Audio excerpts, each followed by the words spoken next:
Because people care about where their products come from and how that impacts the world, but they care about different impacts or for different reasons, when we chose Challenge 3, we found a product's impact can't be fairly represented by focusing on just one stage of its life cycle.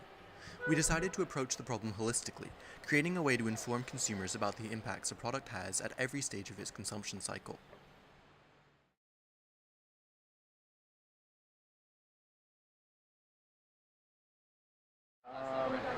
I really kind of take into consideration um, what impact it has on the environment, like whether it's in a factory that causes a lot of pollution, whether it's done with like child labor and things like that.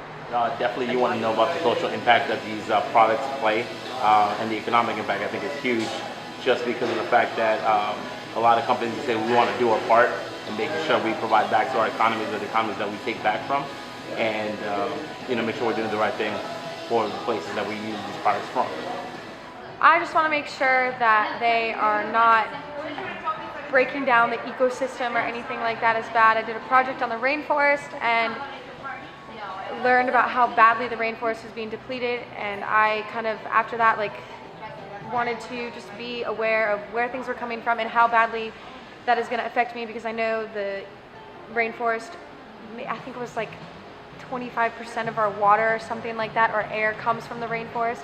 So it just really matters to make sure that that stuff is being taken care of and preserved and not broken. I think it's important because it helps the environment, like recycling and stuff like that.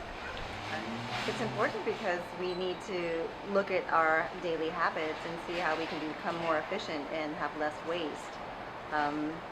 We live in a very, very wealthy country, and it's best that we don't take it for granted, and that we're grateful for everything, and that we streamline our usage. The problem isn't that there's no information available. The problem is that there's too much information, and most of it isn't considered trustworthy. The key to the challenge became to create a system convenient enough that an average consumer would use it, while informative enough that the consumer could understand and decide the costs of a product for themselves. I would say no.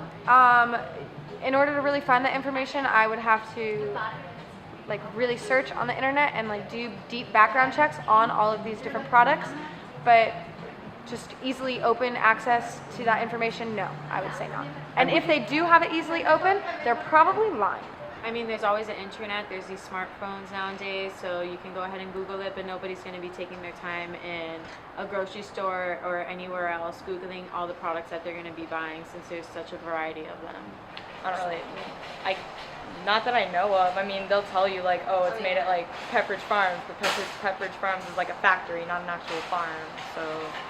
I don't know how. I don't trust a lot of things that are on the internet or the news or whatever anyway, so I feel like I'm doing what I think is environmentally correct as well as health conscious when it comes to buying these products, and I'm hoping that they are benefiting or beneficial to the environment and the world. But do I trust that what's being said is being done? I'm not sure. I would say it's kind of difficult because you don't really know, the public advertisements doesn't tell you the information, the environmental impact that it does, how many trees it cuts down to get some product. So I'd say it'd be pretty difficult.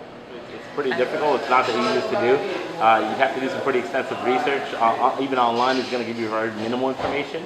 I would say for somebody who really wants to know what the impact is, you probably have to contact the manufacturer, spend some time on hold, deal with somebody who kind of really understands the product and knows where it's coming from. So it would not be easy.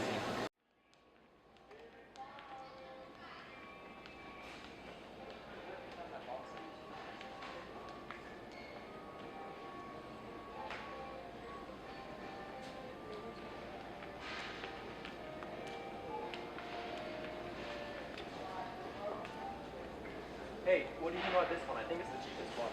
Yeah? Well, that's 30 cents cheaper, but look at this C-score. The environmental section's way better. This is way better for the environment. And I guess you're right. That makes a lot of sense. Let's get that one. Okay. The C score comes from a product's CID, a small, rectangular label placed on the product which provides consumers with an instant unit of measure to compare different products' triple bottom lines. The triple bottom line assesses the social, environmental, and economic impacts a product has on the world throughout its life cycle. The ID has an integer score from 1 through 10 for each subsection, which lets consumers quickly differentiate between products based on their global impacts.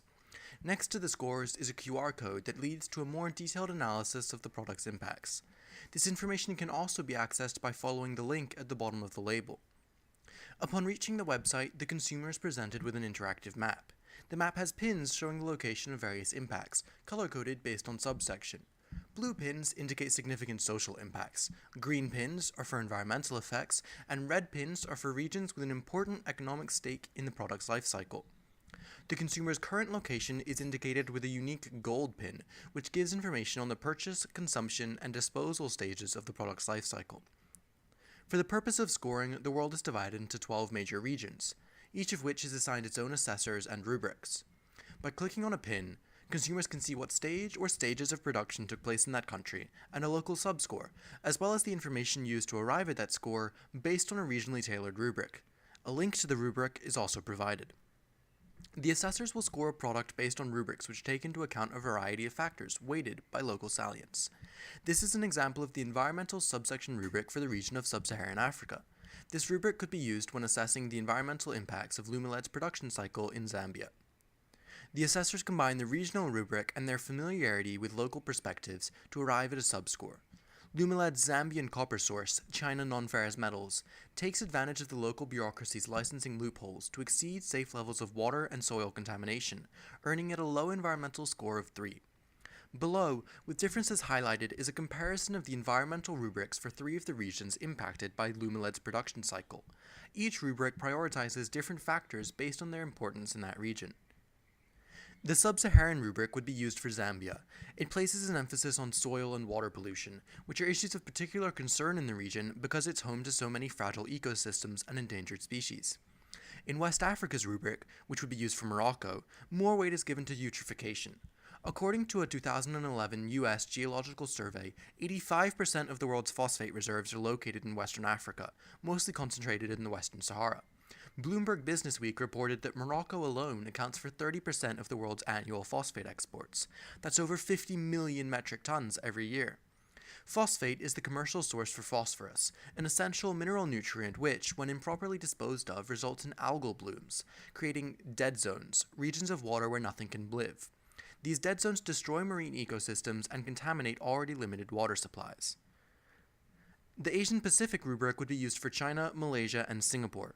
Many of the nations in this region are rapidly industrializing. In 2005, the UN Environmental Programme reported that for the last 3 decades, yearly resource consumption in this region grew at a rate almost 10 times that of the rest of the world. Because these nations often choose to pursue fast economic growth at the expense of sustainability, they establish lax emission standards for air and water pollution. Consequently, emission-based pollution is of particular relevance to this region. While each region's rubric is tailored to its needs, there are still commonalities. Responsible waste management, investment in sustainable practice, and reclamation efforts are universally salient to the environment, and so play a part in all 12 regional rubrics. The final section score takes into account all of the subscores, which are averaged to obtain an overall environmental score. The same process is used for social and economic scores, which together make up the CID.